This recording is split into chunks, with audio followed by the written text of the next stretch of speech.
Bismillahirrahmanirrahim. Assalamualaikum warahmatullahi wabarakatuh. Baik, untuk kembali kepada channel kami, yaitu channel Cus Channel.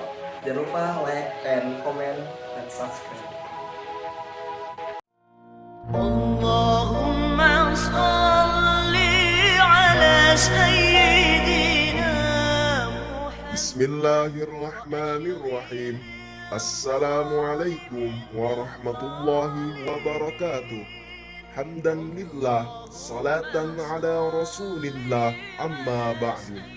Islam tersebar luas karena kelemah lembutan dan toleransi, bukan melalui kekerasan dan intimidasi. Allah berfirman dalam surat Al-Imran ayat 159, maka disebabkan rahmat dari Allah lah kamu bersikap lemah lembut terhadap mereka.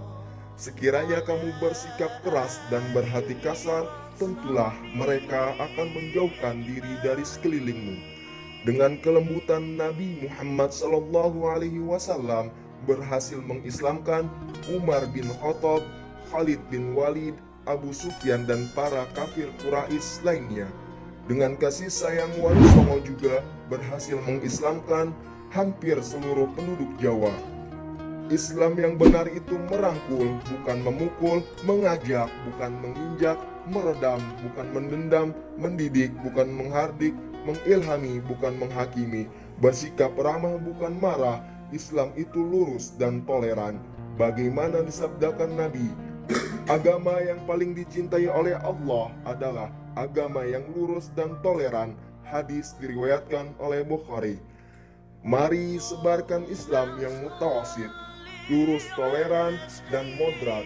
Stop ekstremisme dengan cara pertama, mari mempelajari Islam dari guru yang bersanad hingga Nabi. Perdalam ilmu, perluas wawasan. Kedua, mari mengendalikan emosi, perluas pergaulan, perkuat ukhuwah agar tidak bersikap impulsif dan tidak merasa benar sendiri, sehingga tidak mudah menghakimi. Ketiga, mari saling menyayangi dan mengasihi. Betapa pentingnya kasih sayang, sampai-sampai Allah menyebutkan kasih sayang 4 kali di surat Al-Fatihah, surat pembukaan Al-Quran. Mari kita jaga NKRI dengan Islam moderat bersama kita menceritakan kisah para wali-wali Allah untuk Indonesia dan dunia. Oleh karena itu, dalam video kali ini saya akan memberikan 4 ulama atau wali-wali Allah karismatik yang berasal dari tanah Jawa. Pertama, Syekhana Khalil, yang sering disebut Kiai Haji Khalil Bangkalan Madura. Hari Selasa tanggal 11 Jumadil Akhir 1235 Hijriah atau 27 Januari 1820 Masehi. Mbah Khalil kecil berasal dari keluarga ulama. Ayahnya Kiai Haji Abdul Latif mempunyai pertalian darah dengan Sunan Gunung Jati. Ayah Abdul Latif adalah Kiai Hamim. Anak dari Kiai Abdul Karim yang disebut terakhir ini adalah anak dari Kiai Muharram bin Kiai Asrol, Karomah bin Kiai Abdullah bin Sayyid Sulaiman. Sayyid Sulaiman adalah cucu Sunan Gunung Jati. Maka tak salah kalau Kiai Haji Abdul Latif mendambakan anaknya kelak bisa mengikuti jejak Sunan Gunung Jati karena memang dia masih terhitung keturunannya. Akhirnya pada tahun 1859 Masehi, saat usianya mencapai 24 tahun, Mbah Khalil memutuskan untuk pergi ke Mekah. Pada tahun 1276 Hijriah atau 1859 Masehi, Mbah Khalil belajar di Mekah.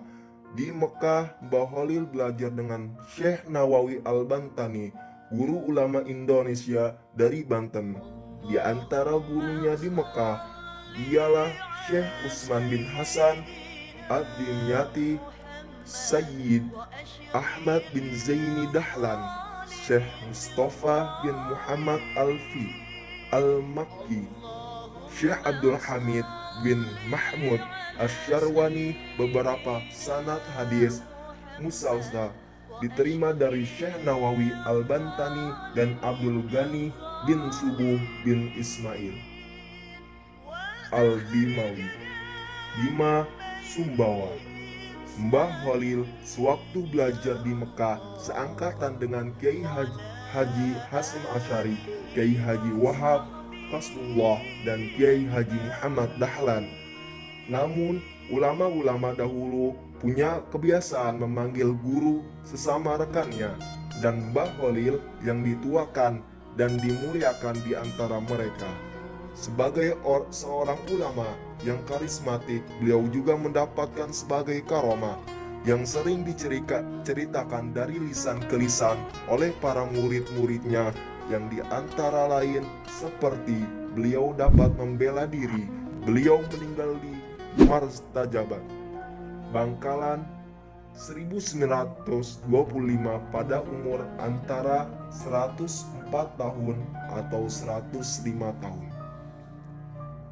Kedua, Kiai Haji Hasyim Asy'ari, lahir 10 April 1875, 24 Zulqaidah 1287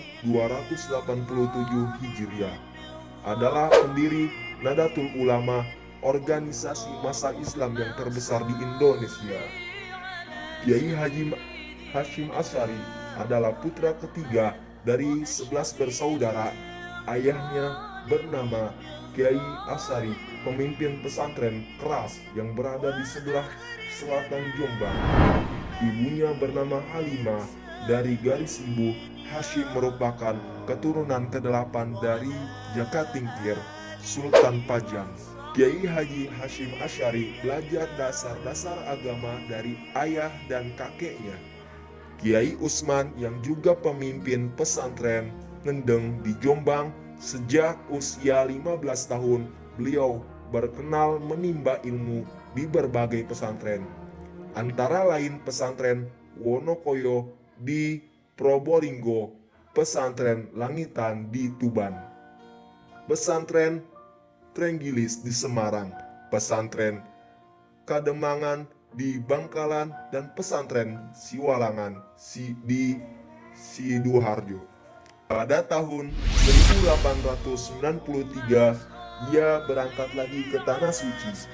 Sejak itulah ia menetap di Mekah selama 7 tahun dan berguru pada Syekh Ahmad Khatib Minangkabau, Syekh Mahfudz Al-Tarmasi, Syekh Ahmad Amin Al-Adhar, Syekh Ibrahim Arad, Syekh Sayyid Yamani, Syekh Rahmaullah, Syekh Saleh Bafadal, Sayyid Abbas Maliki, Sayyid Alwi bin Ahmad As-Saqaf, dan Sayyid Husain Al-Habsyi pada tahun 1899 Hijriah.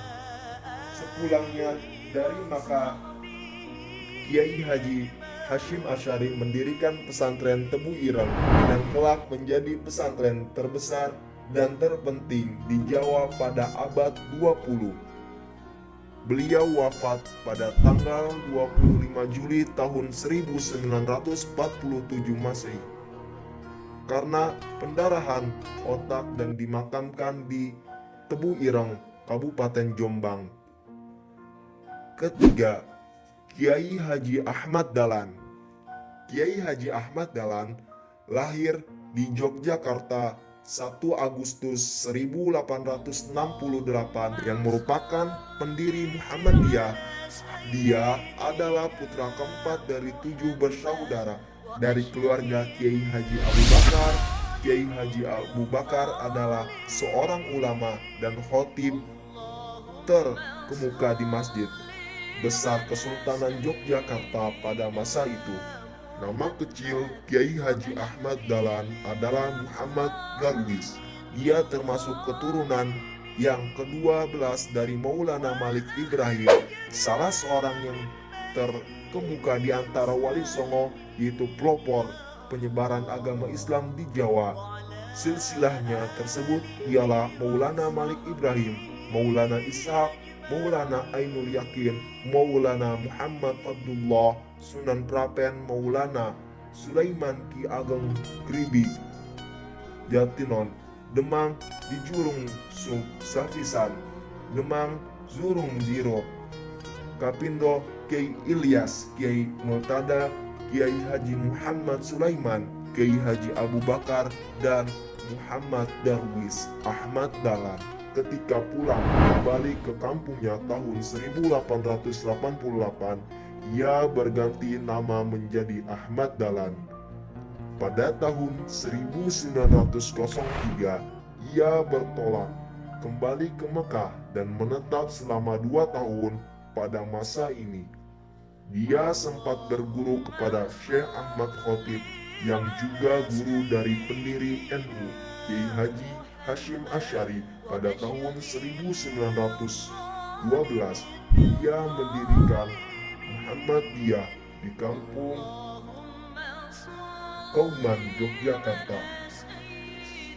Sepulang dari Mekah, dia menikah dengan Siti Walidah, sepupunya sendiri, anak Kiai Penghulu Haji Fadil yang kelak dikenal dengan Nyai Ahmad Dahlan, seorang pahlawan nasional dan pendiri Aisyah.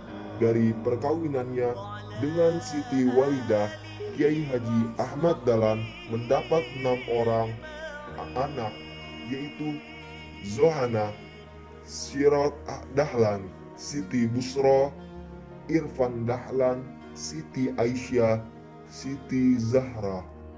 Kiai Haji Ahmad Dahlan meninggal pada tahun 1923 Masehi dan dimakamkan di pemakaman Karangkanjen, Yogyakarta. Keempat, Kiai Haji Wahab Hasbullah. Kiai Haji Abdul Wahab Hasbullah lahir di Jombang 31 Maret 1888. Ayah beliau adalah Kiai Hasbullah Sayyid, mengasuh pesantren Tambang Beras, Jombang, Jawa Timur. Beliau dididik mengenal kitab-kitab kuning dari kitab yang paling kecil dan isinya diperlukan untuk amaliyah sehari-hari. Misalnya kitab Safinatun Najah, Fathul Qorib, Fathul Mu'min, Fathul Wahab, Muhazab, dan Al-Majmu. Beliau adalah pengarang syair Ya Lal Waton yang banyak dinyanyikan di kalangan Nadali. Ia juga seorang pelopor dalam membuka forum diskusi antar ulama, baik di lingkungan NU, Muhammadiyah, dan organisasi lainnya. Samping itu, Kiai Haji Wahab juga merantau ke Mekah untuk berguru kepada Syekh Mahfudz At-Tirmidzi dan Syekh Al-Yamani dengan hasil nilai istimewa. Kiai Haji Wahab Hasbullah meninggal pada tanggal 29 Desember tahun 1971. Mungkin sekian 4 ulama atau wali-wali Allah yang berasal dari tanah Jawa menurut saya. Sekian dan terima kasih. Semoga video ini bermanfaat. Wassalamualaikum warahmatullahi wabarakatuh.